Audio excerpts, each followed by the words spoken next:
Hi guys, Chox here. I found a scone mix on the clearance shelf, so I'm going to give it a try, and I'm going to take you along with me. Let's make some scones, but better.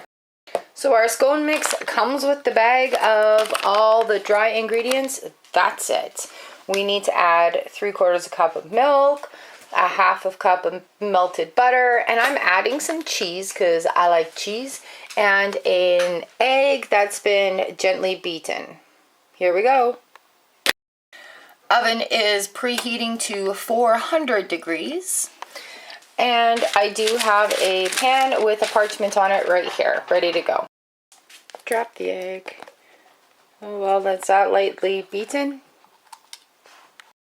On the packaging it says to mix all the stuff, which we're going to do, and then there's an option to roll it out and use a cutter, or just scoop 2 spoons onto a cookie sheet. I'm going to scoop the 2 spoons onto the cookie sheet. We're going to make this easy. So here's the egg lightly beaten. It all just fell out. I'm going to add the 3/4 cup of milk. I've actually added a little bit of yogurt in there as well. And then I'm just going to add all the dry ingredients, because we probably should have put this in first. Oh, that's dusty.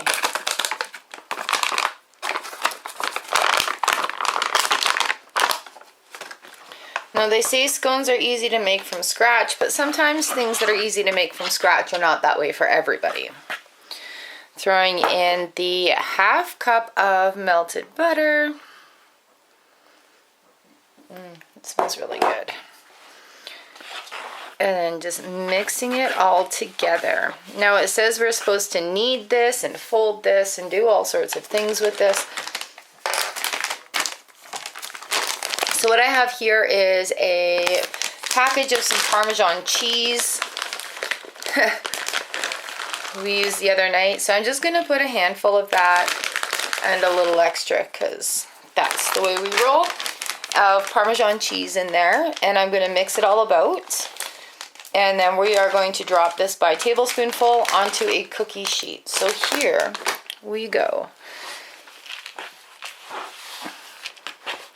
I'm almost wondering if there's enough liquid in here, but also said to knead it. So I'm just going to push it around in the bowl so I don't make a huge mess. My pets are all curious. What are you doing? This is not for dogs.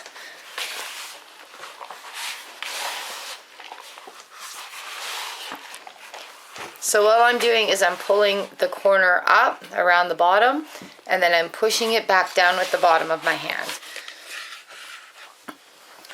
I'm going to sniff this. So here we go. Pulling it in from the bottom with my fingers and pushing it out with my hand. Here I said I wasn't going to knead this because I wanted it to be clean.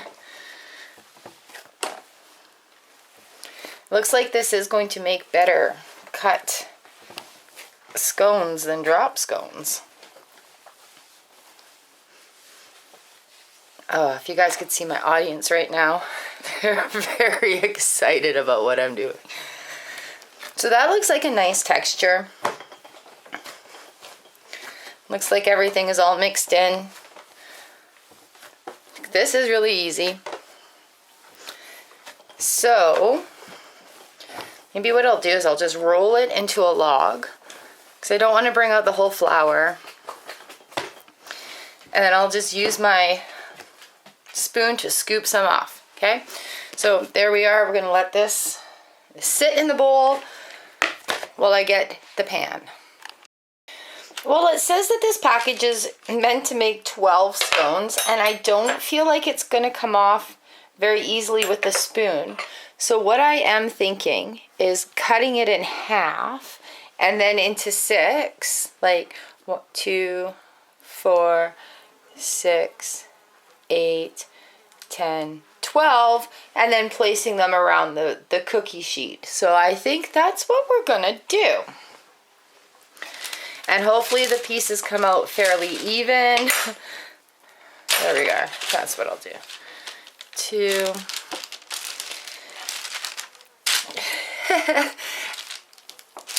being able to be fluid, 3, 2, 4, 6, 8, I just jumped math, fluid with this and change things around as need to. Yeah, I should have just rolled it out. Look at us making extra work now. So I'm just gonna break this in half. Now we've got 2. Break this in half. Now there's 2. Break this in half. So there we go. This will work out just fine. Oops. Breaking them in half, and I'm just placing them. I don't know if they're going to rise. I think I grabbed this small baking sheet by mistake as well. So there's always that. But that's okay. I feel like there's a couple of extra big ones, so we're just going to make a couple of smaller size ones here. This was supposed to be 2. And we're going to bake them in the oven at 400 degrees for 11 to 13 minutes is what the package says. So aside from this poor little guy right here, I think it's looking okay. Not bad for a package thing with some extra cheese. You know what I should have done is thrown some spices in there. Okay, so we're going to put this in the oven and check on it in 11 minutes.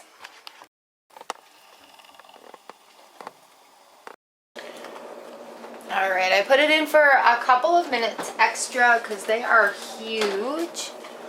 Look at that. Yum, yum, yum. I think I still wanted a couple more minutes because they're just starting to get brown on top. Hot. Wait for the timer.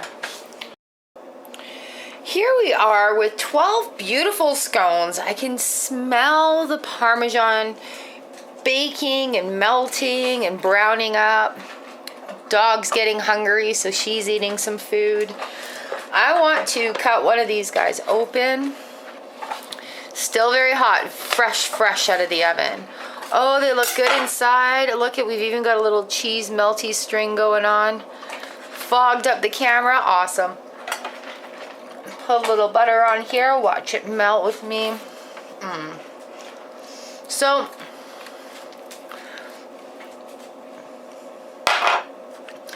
I believe, ooh. Now these turned out really yummy. Nice density. Good size scones too for a mix.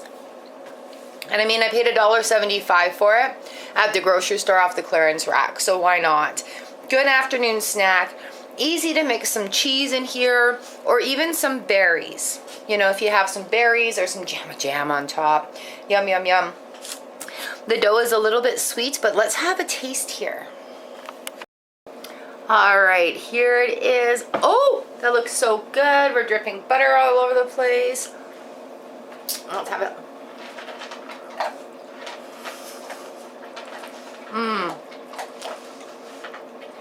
Thanks, puppy. Nice and light. I love cheese scones, and I love how easy this was to make. So if you have any cheese, just grate it. If you have some leftover cheese, throw it in. This would be amazing with bacon as well. Thanks for baking scones with me today. Let me know what you want to see next in the playlist, and I'll catch up with you guys later. Boop. You know what I love about the clearance rack? This is a good time to try new things because you're going to use it right away. You're either going to like it or you're not, and you're not paying full price. Deal all the way around. All right, guys, I'll see you later.